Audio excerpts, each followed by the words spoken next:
Good morning, good afternoon, and good evening. My name is Taylor Cox, and this is Dating in the Digital Age, a podcast about the trials and tribulations of dating in the current digital age we live in, where a young adult with no background in psychology or hopes for success in the current social norms attempts to decrypt the mysteries to why it's so hard to find commitment and companionship.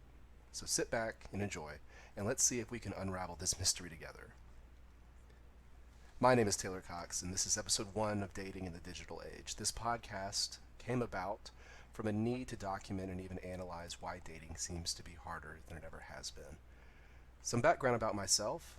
I was born in the great state of Texas, where in 1997 my family moved to Georgia due to a change in my father's career. Georgia is now where I've been for almost 20 years. Family life, as my mom, brother, and I would describe it, was abnormally normal. Mom and Dad loved each other a great deal. My brother and I went to school, we had hobbies, we played sports, and my dad and mom were married for 25 years. And then my dad suddenly passed away in 2010. That might seem very morbid, starting off a podcast on episode 1, but I think that fact needs to be included because of my dating philosophy is largely centered around how my father treated my mother. Hold tight, we'll get into that. Let me wrap up the last few years of my history. Since my dad's passing, I was engaged to my high school sweetheart. We dated for 7.5 years, and the result was less than perfect. I never got married, due to the fact that over the years, me and my ex had become different people. And I didn't handle my dad's passing very well, resulting in some self-medication. So me and Jack Daniels were best friends for a while. This led to a loss of communication and a great deal of emotional distance between me and my ex, and she eventually found comfort with someone else. Since then, I've had a long, and I mean long run of relationships, some good, some bad. But in the end, nothing has seemed to stick. So as a result, I'm creating this podcast to help myself, because I'm a selfish bastard, and maybe along the way, help others discover how we can better handle relationships in this fast-paced world we live in. As I said before, the mention of my father and his passing, I think, is a great start to why I have had so many failures. Back in the day, Tommy saw Becky. Tommy liked Becky, so Tommy would pick up his house phone if no one else was using it at the time and call Becky. Having an awkward conversation with Becky's dad, if he was unfortunately the first one to pick up, Tommy would ask if Becky was available to talk. The dad would reluctantly pass the phone to Becky, knowing that this was the start of the dating age for her. Becky would say hi to Tommy, and Tommy eventually would ask Becky out if she wanted to date. Becky would say yes, and that was how relationships used to work. And I think and wish that relationships still to this day worked like that, because it shows something that a lot of people don't put forth this day and age, which is effort. You have to call, you have to have the number, you have to brave the dragon, that is Becky's dad, to get to the end result, scoring the first date with Becky. My dad never sent my mom a text saying, "What's up?" And at the same time, sending that same text to 6 other women, seeing what their responses would be and picking the best one. Our parents, for the most part, were products of an age in transition, and I think they fared pretty well.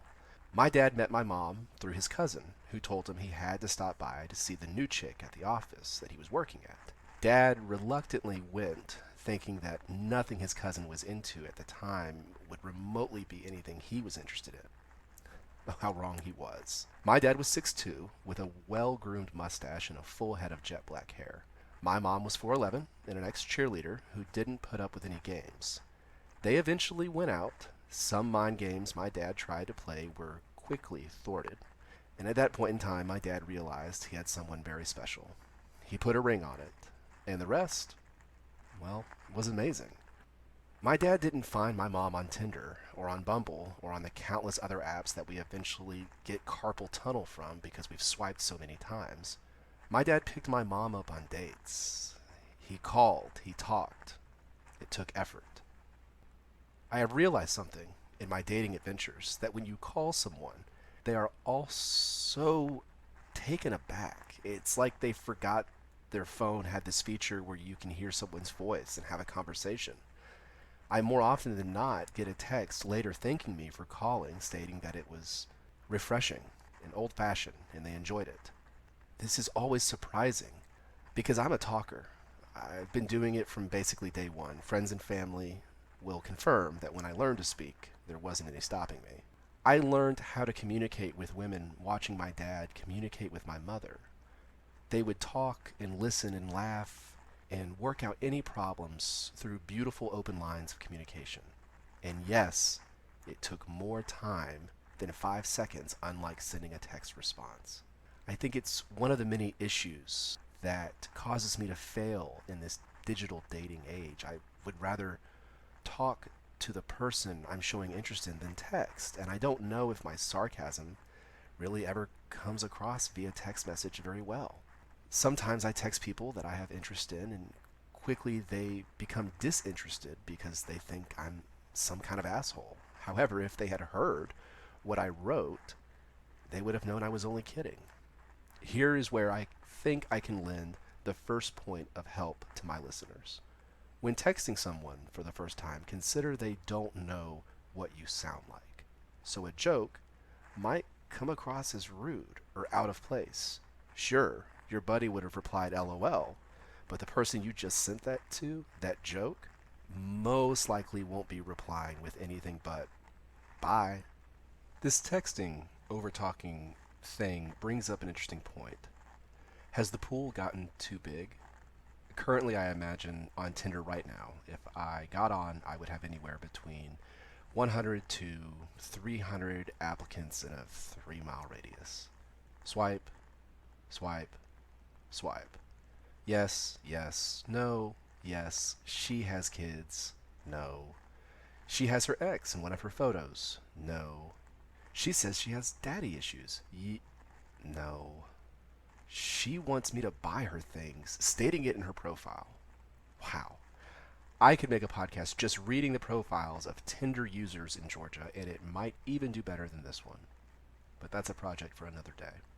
The point is, having options is great, but maybe it's really giving people the wrong opportunities. I mean, sure, it might be giving them the opportunity to meet the one, but maybe it's just made us so picky and jaded that it's a very brutal process of elimination. If I don't have a picture with a big cat, a sports car, my good-looking friends having fun, shit. Darwin's Tinder theory says I'm not going to make this unnatural selection process. We constantly have to represent ourselves, which I believe leads to the inherent misrepresentation of ourselves. I envy my dad for never having a profile or being concerned with retweets or likes or posts. Don't get me wrong, my dad was a huge fan, and I mean huge fan of technology. He had all the new toys, and when they came out, he often taught me things I didn't even know were an option. But tech never entered his dating life, and I think he had the advantage because of it. I don't think Dad settled because he had a smaller pool. I think my dad took his time and looked, and then when he found someone that he was truly interested in, he went for it because, again, he put in the effort and he was rewarded. Maybe this is where I can offer my second point of self-advice. Try and use your phone less, and I mean this in more ways than one. If you are on a date, never, never take it out. Set up your fantasy football lineup and leave it. And I even recommend turning off notifications, just because you can be more engaged. Unless it's an absolute emergency, if she or he takes out their phone on the date and is on it more often than not, you should probably just move on. People these days have a very short attention span, and if the person you're on a date with, if their attention span is so short that they can't stay off their phone for even a few hours because they have to check their Twitter, that's a bad start, my friends. Also, if you find yourself lucking out when it comes to online dating, just stop. Find your hobbies in groups to do them with, whether it's cooking classes or yoga, biking, art, theater. There are so many people wanting to find others who enjoy what they do, and automatically you have common ground, and it's the best advice I have for anyone looking but never finding anyone online. as I'm continuing, I think this is a good time to mention that this podcast is not just for men. Yes, I am one. I have my opinions on certain things, and it's going to be coming from a male perspective. However, I'm going to try my best to see things from the other side. No, I'm not going to mansplain anything, but I know dating is hard, and in general, I hope most of my insights can be seen from both sides of the aisle. So, what have we gleaned from this initial episode? Our parents had a different set of circumstances, and they may have been a little better off when it came to successful dating. We can't do anything about that now. The technology is here and it's not going anywhere. We also talked about putting it down when we were engaging on a date. And if online dating wasn't working out, there are a lot of other avenues and options out there to find someone with common interest. So where is this journey headed, and what can you, the listeners, expect from future podcasts? To be honest, that's a question I'm still asking myself. Future episodes, we're going into some of my past relationships, breaking them down and looking into ultimately why they ended. I'm going to find some friends and ask them to do dating questions. Single friends and married friends, and I think gleaming their perspectives will ultimately help discover how they got to or are doing. I even have considered reaching out to some of my exes to see if they would be interested in having a one-on-one with me and talking about how they felt when we were dating and what went wrong and how they're doing now. We're going to look into some major events in people's lives as far as emotional situations are concerned. Topics like jealousy, confidence, and trust, and much more. I'm looking forward to continuing this process and see where this podcast journey takes us. I hope you have enjoyed listening to the episode, Dating in the Digital Age. Please feel free to subscribe and leave a comment with what you thought or with any ideas or topics you would like me to cover in future episodes. I'd be happy to answer any questions you have when it comes to anything mentioned in the podcast or about my unfortunate dating history. Thanks again for tuning in, and I hope that you will listen again soon. Best of luck out there, dating in the digital age.